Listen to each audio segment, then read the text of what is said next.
Hi, good morning, my dear student. Today we will continue your class 12th history, chapter 4 Thinkers, Beliefs, and Building. My dear student, the last classes we have already discussed about the condition of 6th century BC. छठी शताब्दी ईसा पूर्व की उन परिस्थितियों के बारे में हम लोगों ने विस्तार से चर्चा की। हम लोगों ने कहा, हम लोगों ने जाना कि किस तरीके से छठी शताब्दी ईसा पूर्व में धर्म सुधार आंदोलन भारत में ही नहीं वरन पूरी दुनिया में चलाए गए। धार्मिक सुधार आंदोलनों का समाज में व्यापक महत्व था। समाज के लोग धार्मिक सुधार आंदोलनों से काफ़ी प्रभावित हुए। छठी शताब्दी ईसा पूर्व में जो परिवर्तन हुए उसे भिन्न भिन्न इतिहासकारों ने भिन्न भिन्न नामों से जाना। गोविंद चंद पांडे का मानना है कि 6th सेंचुरी बीसी अभिसंबोध युग है और भारत में इसी शताब्दी को धार्मिक क्रांति का काल भी कहा जाता है। 6th सेंचुरी बीसी को धार्मिक क्रांति का काल भी कहा जाता है। आपके बुक में इसके बारे में विस्तार से बताया गया है कि किस तरीके से छठी शताब्दी ईसा पूर्व 6th century BC mid millennium BC is called turning point in history. We studied discuss the starting of this chapter में भी व्हाट रीड हम लोग जब शुरू में हम लोगों ने इसको पढ़ा तो हम लोगों ने इसके बारे में विस्तार से बातें की, देखा। इसी क्रम में आज हम लोग धर्म सुधार आंदोलनों के बारे में विस्तार से देखेंगे और बौद्ध धर्म और जैन धर्म के बारे में बातें करेंगे, पढ़ेंगे। लेकिन उसके पूर्व ऐसी क्या परिस्थितियां थीं कि इन धार्मिक सुधार आंदोलनों का उदय हुआ, उन चीज़ों पे भी जान लें।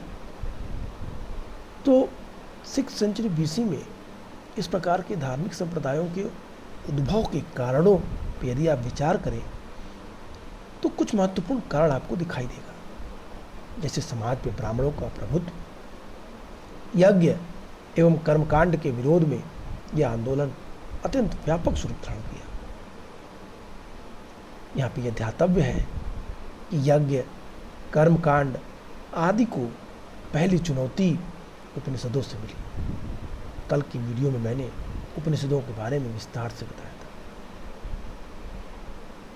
मुंडकोपनिषद के अनुसार यज्ञ कर्मकांड को श्रेष्ठ मानने वाले लोग मूर्ख हैं। बृहदारण्यक उपनिषद में देवों की आहुति देने वालों की तुलना उन पशुओं से की गई है जो अपने स्वामी के लिए उनके लाभ के लिए कार्य करते हैं। It means according to Mundakopanishad, sacrifices is just like a wash work. This work is done by foolish men. As like Brihadaranyaka Upanishad explained that sacrifices that is not so good for our society. ये ठीक वैसे ही है पशुओं को बलि देना जैसे कोई भी अपने स्वामी के लाभ के लिए काम करे। ऐतरेय आरण्यक में कहा गया है कि किस लिए हम वेदों का अध्ययन करें, किस लिए हम यज्ञ करें, हमें तो प्राण की वाक में और वाक की प्राण में आहुति देते हैं। ऐतरेय आरण्यक की बातें आपके बुक में एनसीईआरटी में अगर आप देखें तो क्लियर मेंशन है। मैंने कुछ पॉइंट्स आपको पहले एक्सप्लेन किए थे। यदि मैं आपको थोड़ा पहले ले चलूँ, स्टार्टिंग में ले चलूँ, तो आप वहाँ देख सकते हैं जब कहा गया है कि हवा, वायु, पवन यज्ञ के समान है। और ये यज्ञ क्या है?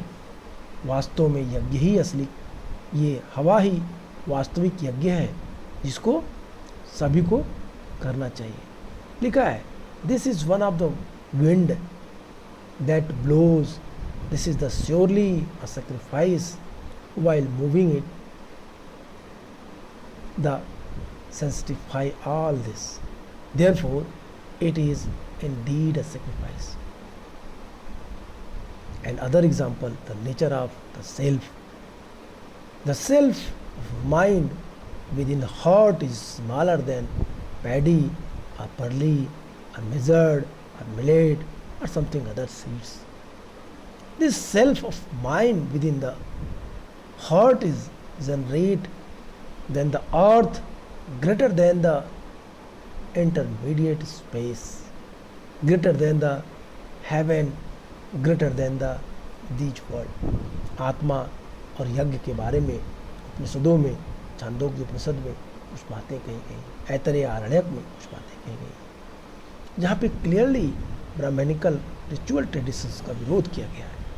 जैसा कि मैंने आपको बताया कि किस तरीके से ब्राह्मणों के प्रभुत्व और यज्ञिक कर्मकांड की जो जटिलता थी उसका विरोध 6ठी शताब्दी ईसा पूर्व के इस तीर्थंकरों ने, इन विचारकों ने किया।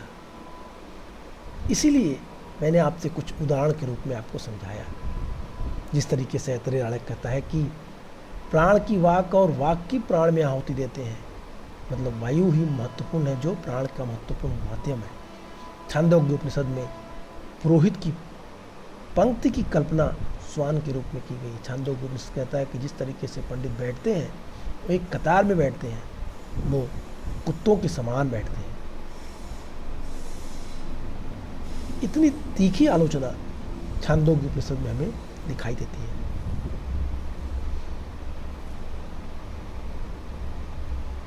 लेकिन उपनिषदों का वेग उतना प्रबल नहीं था जितना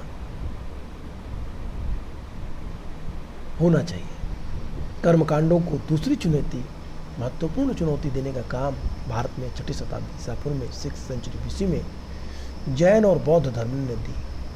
उपनिषदों की सीमाएं थीं क्योंकि इसमें वेद की प्रामाणिकता एवं ब्राह्मण वैदिक मंत्र, ये सारी चीज़ें अब निर्मूल साबित हो रहे थे। अगर इन चीज़ों को देखें तो धर्म सुधार आंदोलन को गति देने वाले प्रेरक तत्व तो क्या थे? क्या धर्म सुधार आंदोलन एकाएक आ गए? क्या सिर्फ बौद्ध और महावीर के पैदा होने से ही धर्म सुधार आंदोलनों का प्रचार और प्रसार हुआ? क्या उनको गति मिली? नहीं, हमें साथ साथ उन तत्वों पे भी ध्यान देना होगा जिससे ये धर्म सुधार आंदोलन तेजी से आगे बढ़े। उन जो तत्व हैं, धर्म सुधार को गति देने वाले जो प्रेरक तत्व हैं, उसमें लोहे की महत्वपूर्ण भूमिका है। Iron that play very important role in the revolution of this reform, religious reform। क्योंकि लोहे के आने से आर्थिक एवं सामाजिक परिवर्तन हुए। आर्थिक परिवर्तन यह हुआ कि लोहे के फाल वाले हल से गहरी जुताई संभव हुई, जिससे कम श्रम में अधिक उत्पादन अधिशेष निकलने लगा, जिसके कारण व्यापार, वाणिज्य एवं नगरों की स्थापना को गति मिली। RS शर्मा ने 6ठी शताब्दी ईसा पूर्व को इसीलिए अर्बन रिवॉल्यूशन कहा है। अर्बन रिवॉल्यूशन दैट वाज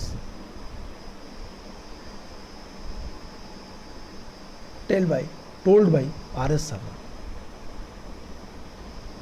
नगरी क्रांति कहा उन्होंने। अतः यह युग श्रमणों का ही नहीं अपितु श्रेष्ठियों का भी युग था, श्रेणियों का भी युग था। इस शताब्दी में 60 सिटी, 60 नगर, 6 महानगरों का उल्लेख साहित्य में मिलता है। इस समय समाज में सामाजिक परिवर्तन भी हुए। समाज में अमीर और गरीब के बीच की दूरी बढ़ी, जिसके कारण वर्ग विषमता का जन्म हुआ और वर्ग विषमता ने वर्ग संघर्ष को जन्म दिया। कुल मिलाकर समाज एक प्रसव काल से गुजर रहा था। समाज एक स्टार्टिंग क्रूशियल फेज से गुजर रहा था। जनरल अगर लैंग्वेज में समझें तो that was the time when society he took a very specific what the shape which based on the economical development.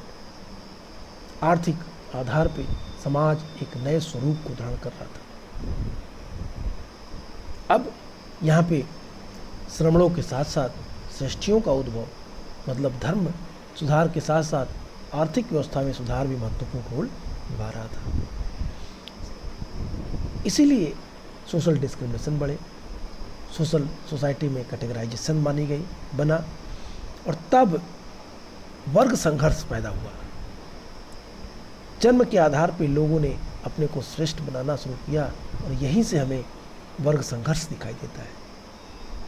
Social discrimination के आधार पर डिस्प्यूट्स और कॉन्फ्लिक्ट्स दिखाई देते हैं और तभी समाज में 6th सेंचुरी BC में भारतीय उपमहाद्वीप में बौद्ध धर्म और जैन धर्म का उद्भव हुआ, उत्पत्ति हुई। जैन और बौद्ध धर्म का उद्भव इसी समाज की कोख से हुआ था। जैन धर्म को तो ब्राह्मण धर्म की पुत्री माना जाता है, हालांकि वह पुत्री विद्रोहिणी थी। बौद्ध धर्म भी इसी तरह से था। गौतम बुद्ध ने भी कहा था कि मैं कोई नया धर्म नहीं चला रहा, मैं ब्राह्मण धर्म की कुरीतियों को दूर करने का एक सफल प्रयास कर रहा हूँ। महत्वपूर्ण है कि इस समय एक तरफ तो विशाल साम्राज्य की नींव पड़ रही थी, वहीं दूसरी तरफ धार्मिक आंदोलन पुरातन धार्मिक दर्शन के विरोध में चल रहे थे। दरअसल सेकेंड अर्बनाइजेशन की कुछ आवश्यकताएं थीं।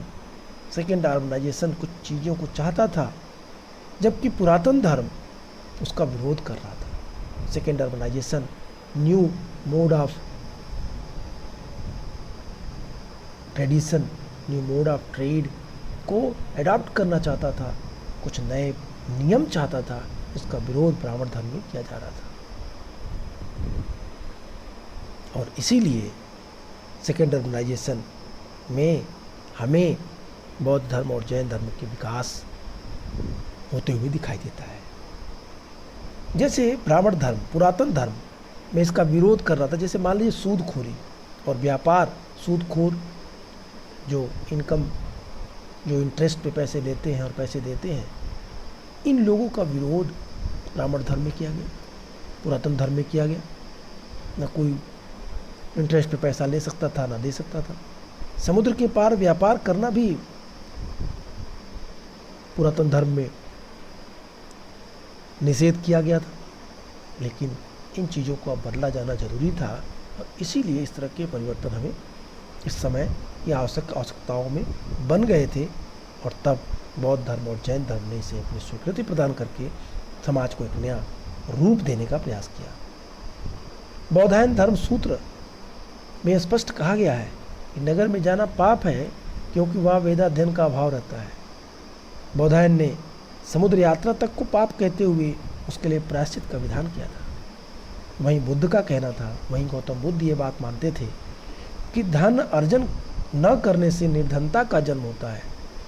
इट मीन्स यदि आप धन को इकट्ठा न करें, कलेक्ट न करें, धन के लिए कार्य न करें, तो इससे आप गरीब होते चले जाएंगे और ये गरीबी यहीं से उत्पन्न होती है और निर्धनता के कारण लोग चोरी करते हैं, झूठ और हिंसा की तरफ उन्मुख होते हैं। तो निर्धनता के कारण ही ये झूठ, चोरी, गरीबी, इन चीज़ों का उद्भव होता है। यही कारण है कि बौद्ध ग्रंथ सुत्त निपात में पशुओं को अन्नदा, वन्नदा, सुखदा कहा गया है। गाय को अन्नदा, वन्नदा और सुखदा कहा गया है। सुत्त निपात इस बात का उल्लेख करता है। बुद्ध पहले व्यक्ति थे जिन्होंने गो पालन का महत्व बताया था, गायों की सुरक्षा की आवश्यकता पर बल दिया था। दिग्ग निकाय, जिसमें बुद्ध कथित महाविजित की कथा का वर्णन होता है, बुद्ध ने राजा के कर्तव्य को बताया। वहीं किसानों को बीज, व्यापारियों को धन एवं श्रमिकों को पारिश्रमिक देने की बात कही। 2nd सेंचुरी BC तक आते आते कंडीशन धीरे धीरे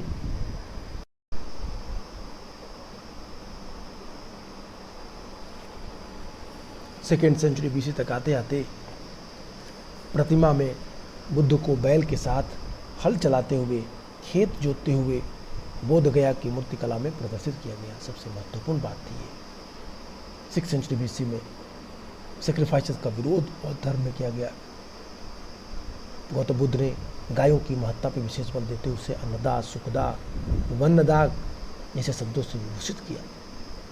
और तो और अब इस कल्चर में भी बुद्ध को हल और बैल के साथ खेत जोतते हुए दिखाया गया। बोध गया की मूर्तिकला में प्रदर्शित ये दृश्य इस बात की तरफ पुष्टि करती है कि बौद्ध धर्म कृषि और व्यापार की तरफ लोगों को प्रेरित कर रहा था। बुद्ध ने राजा युद्ध की, आतंक की गाथा कहने की कड़े शब्दों में निंदा की।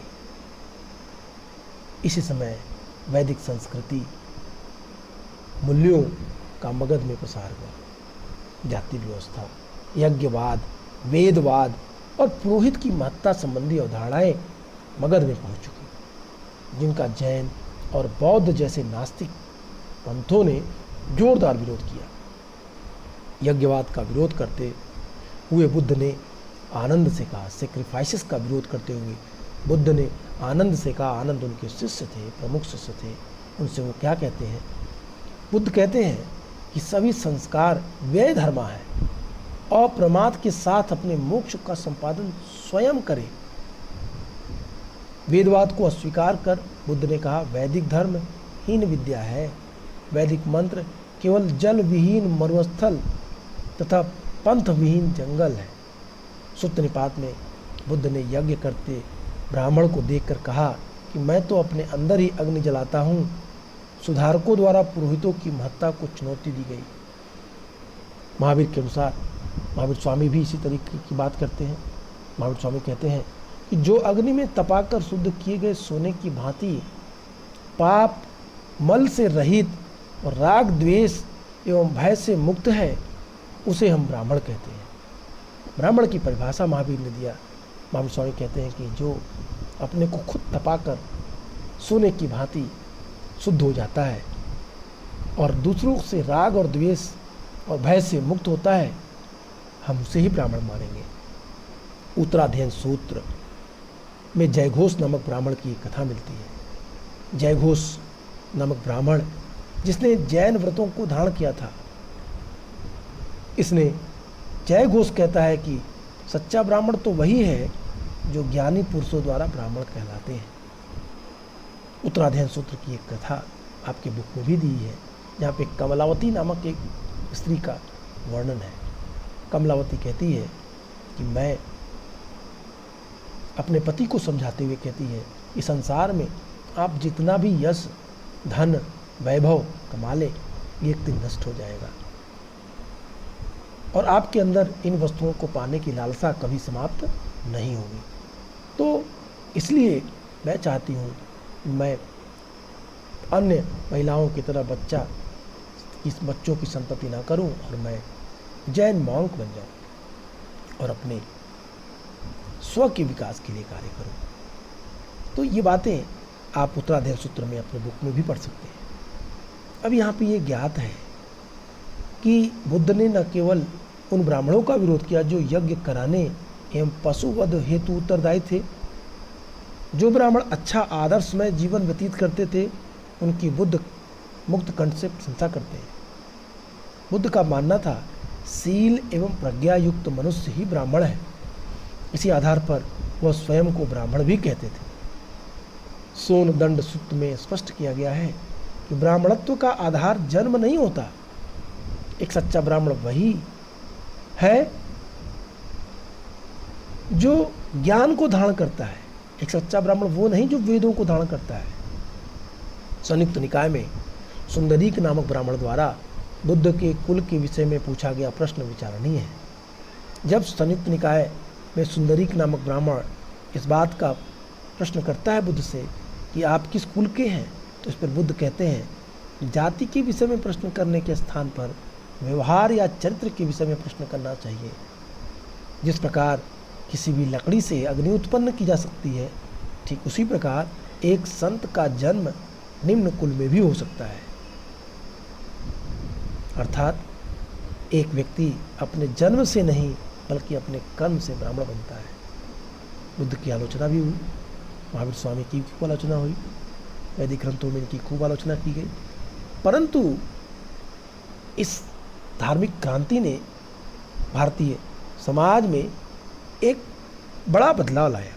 मैंने आपको पहले ही कहा था कि ये वो समय था जब वाद विवाद शुरू हो चुके थे। ए.एल. बासन महोदय के शब्दों में कहा गया है कि निसंदेह बुद्ध भारत में जन्म लेने वाले महानतम व्यक्ति थे, क्योंकि 6ठी शताब्दी ईसा पूर्व वाद विवाद का जो डिबेट और डिस्कस का जो एक स्टेज तैयार किया, एक मंच तैयार किया, भारतीय धर्म को एक विकास के मार्ग पे एक उन्नत मार्ग पे ले जाने का प्रयास था। हमने आपसे ये भी कहा था कि 6ठी शताब्दी ईसा पूर्व में भारत में ही नहीं वरन संपूर्ण विश्व में धार्मिक आंदोलन हुए, धर्म सुधारक पैदा हुए। इन्होंने समाज को एक नई दशा और दिशा दी, समाज को एक गति प्रदान किया। ये शताब्दी विश्व में भी जो बौद्धिक हलचल थी उसकी शताब्दी मानी जाती है। चीन में कन्फ्यूशियस एवं लाओ त्से, कॉन्गजी, ईरान में जरथुस्ट, यूनान में पाइथागोरस एवं जूडिया में जेरेमिया जैसे धर्म प्रवर्तकों का प्रादुर्भाव हुआ, ऐसे ही भारत में बुद्ध और महावीर पैदा हुए। आस्तिक और नास्तिक, वेदों की सत्ता को स्वीकार करने वाले आस्तिक तथा वेदों को प्रमाणिक और अस्वीकार करने वाले नास्तिक माने गए। थीस्ट और अथिस्ट की व्याख्या। थीस्ट कौन है और अथिस्ट कौन है?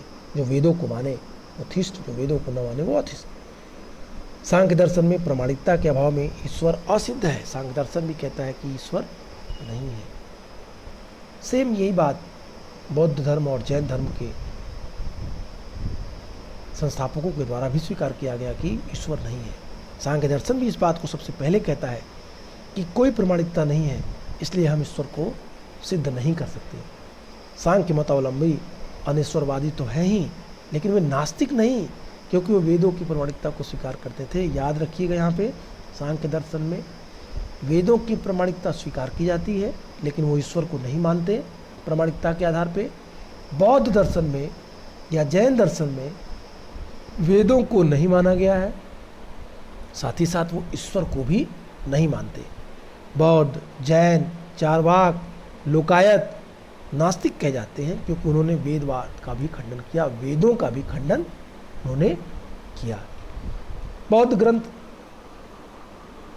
ब्रह्मजाल सूत्र के अनुसार गंगा घाटी में 62 तथा जैन ग्रंथ सूत्र कृतांग में 363 रिलीजियस सेक्ट की बात 6th सेंचुरी BC में भारत में की गई है।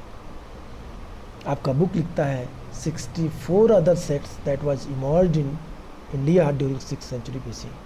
लेकिन ब्रह्मजाल सूत्र बौद्ध ग्रंथ है, ये ब्रह्मजाल सूत्र, इसके अनुसार गंगा घाटी में 62 रिलीजियस सेक्ट इमर्ज हुए, उद्भित हुए।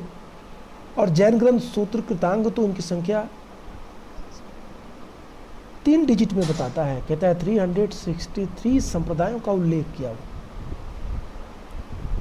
उसमें कुछ नाम है अक्रियावादी पूर्ण कश्यप, भौतिकवाद के चिंतक अजित केस कंबली, नियतिवाद के पुगुद कच्चायन, संदेहवाद के संजय विट्ठलीपुत्र, अहेतुवाद, खत्तविज्जवाद, उब्बेकेतवाद, इस कर्णवाद, इस तरह के तमाम सारे वादों का उल्लेख हमको बौद्ध और जैन ग्रंथों में विस्तार से मिलता है। मक्खलीपुत्र गोसाल की बात मिलती है। और यही से अब आपके इस चैप्टर की हम शुरुआत करेंगे। ये तो हमने इंट्रोडक्शन या इंट्रोडक्टरी पार्ट की बात की, हमने आपको उन चीज़ों को बताया जिससे 6th सेंचुरी BC के हुए परिवर्तनों, बदलावों को आप समझ सकें।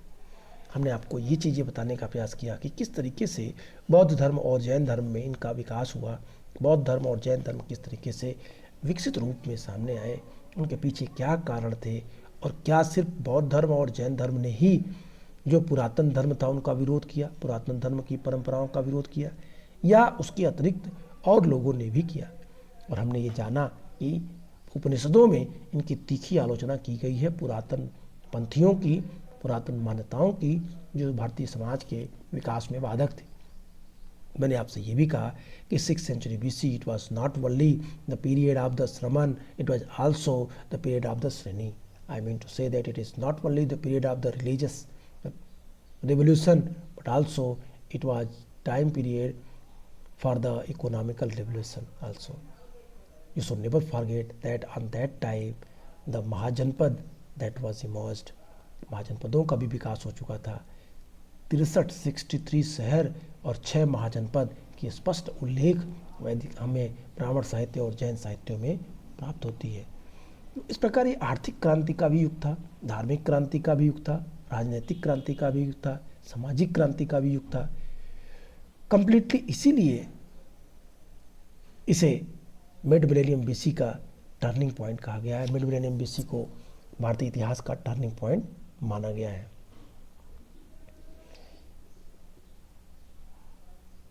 My dear student, this is the very easy lecture which I want to tell you. इसके आधार पे अब आपको एक कॉमन, आपके दिमाग में एक धारणा बन गई होगी कि 6th सेंचुरी बीसी को टर्निंग पॉइंट क्यों कहते हैं। Again I am going to explain you that 6th century BC is called turning point. Why? Because the revolution happened on the wide level. It was spread in society, religion, economical conditions, political condition, cultural activities, everywhere. Society, common people, they want changes.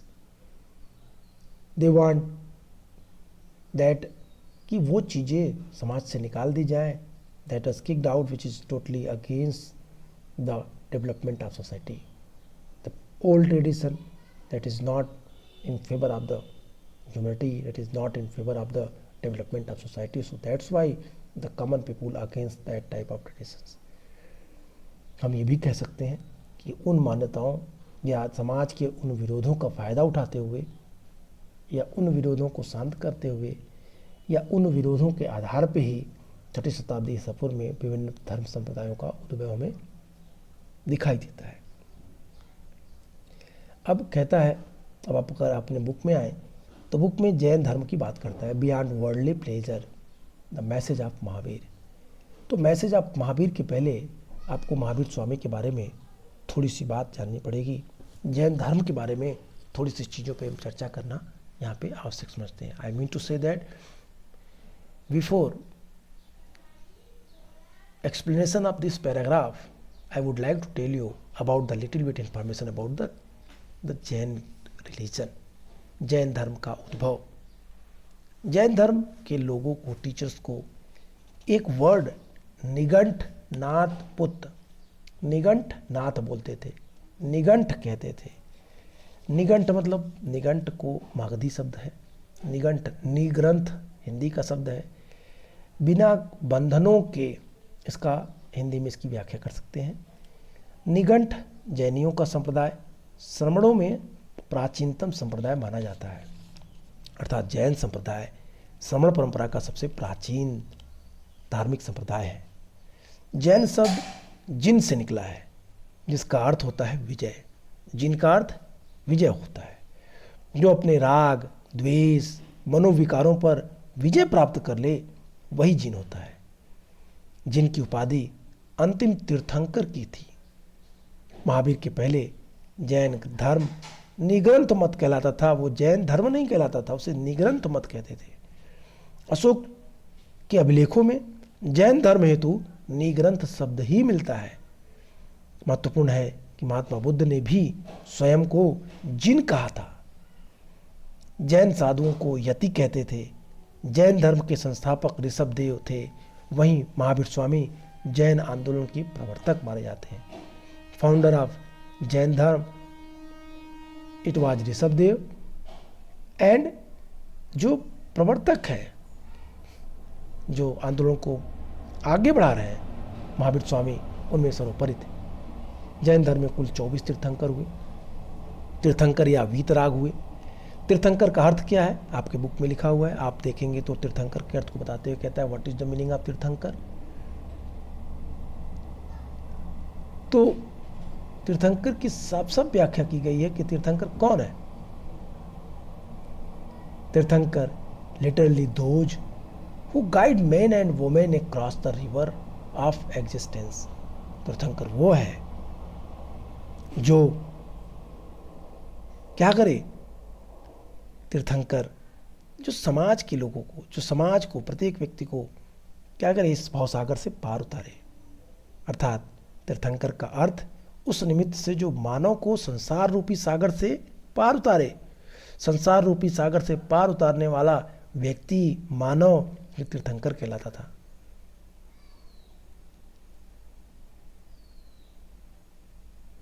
पूज्य होने के कारण तीर्थंकरों को अरहत भी कहा गया। तीर्थंकर के जितने टीचर्स, जो जैन धर्म में जितने टीचर हुए, 1 to 22 तीर्थंकरों की ऐतिहासिकता तो क्लियर नहीं है, पहले तीर्थंकर जिनकी ऐतिहासिकता सिद्ध हो चुकी है, और 23वें तीर्थंकर पार्श्वनाथ थे जो ऐतिहासिक है, और 24वें महावीर स्वामी जिनके बारे में हमें सूचना मिलती है। It means first 23rd and 24th तीर्थंकर, that is historical, but 2 to 22 we have no clear evidence. On the basis of that we can say that कि they were historical, या उनकी कोई एविडेंस ऐतिहासिक रूप से मिले। इस प्रकार जैन धर्म में ऋषभदेव से पूर्व 14 कुलकर या मनु की मान्यता है। जैन धर्म में सलाका पुरुषों की मान्यता है। 63 सलाका पुरुष माने गए हैं। 63 सलाका पुरुषों की मान्यता है, जिसमें 24 तीर्थंकर, 12 चक्रवर्ती, 9 बलभद्र, 9 नारायण, 9 प्रतिनारायण सम्मिलित हैं। हेमचंद्र की संस्कृत लिखित 63 सलाका पुरुष चरित्र में इनकी 63 जो तीर्थंकर हैं उनकी विस्तार से हमें सूचना प्राप्त होती है। तो ये हमें जैन धर्म के बारे में एक कॉमन सूचना थी।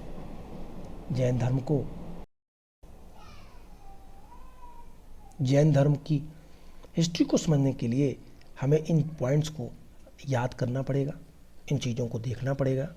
महावीर स्वामी की उन चीज़ों को हमें एक सिस्टमेटिक वे से रखना पड़ेगा। जैन धर्म में जो कुल तीर्थंकर हुए 24 तीर्थंकर, उनके नाम मैं यहाँ मैं काउंट कर दे रहा हूँ, आप एक एक करके लिख लीजिए।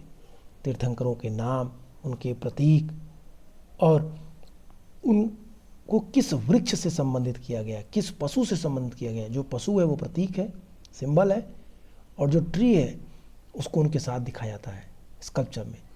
तो सबसे पहला नाम आदिनाथ का है, आदिनाथ या ऋषभनाथ, जिन्हें वृषभ से किया गया है। निग्रोध वृक्ष है। 3 कॉलम बनाइए, तीर्थंकर, सिंबल और ट्री। आदिनाथ के आगे लिखिए वृषभ, नेग्रोध, NAYGRODH, न्यायग्रोध। दूसरा तीर्थंकर है, सेकेंड तीर्थंकर है अजितनाथ, इनको गज से, एलिफेंट से। वृषभ को ऑक्स लिख दीजिएगा, फर्स्ट ऑक्स, सेकेंड गज। अजितनाथ गज से हैं, एलिफेंट से हैं। ट्री है सप्तपर्ण, SAPTPARN। थर्ड है संभवनाथ, सिंबल है इनका एनिमल में लिखिए हॉर्स। वृक्ष है साल, साल का वृक्ष। फोर्थ है अभिनंदन, एनिमल इनका जो सिंबल है वो मंकी है। सरल वृक्ष है। 5वें सुमितनाथ, क्रौंच या सारस। प्रियंगु वृक्ष है। पद्म प्रभु, पद्म प्रभु नाम ही पद्म है, इनका पद्म है सिंबल, कमल।